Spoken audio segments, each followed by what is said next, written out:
So thank you for coming, all of you. May I present David Stein, for those who don't know David, and he and his wife, Hava, have been working for 1.5 years, or more than a year, with us, with the TDC. Several people, some are present in this room. That's why I mentioned,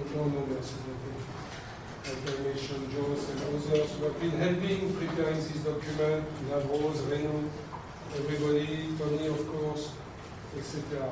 So today we are going to present you the first draft of this work.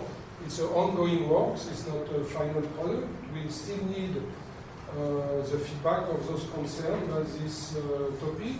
The topic is to be inscribed in the regional planning effort.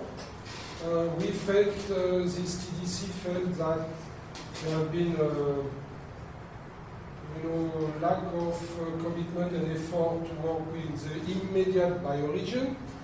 We know that some of us are working very far away, doing great work in villages around, but we have to communicate more and more closely with our immediate neighbors in those villages which are within Auroville itself.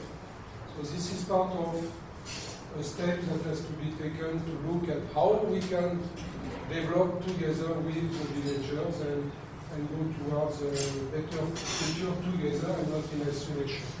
So I give the word to David, and we can maybe according to Thank you. Very good. You go ahead. Thank you. Okay. Well, thank you all for coming. As Christo says, this is a work in progress.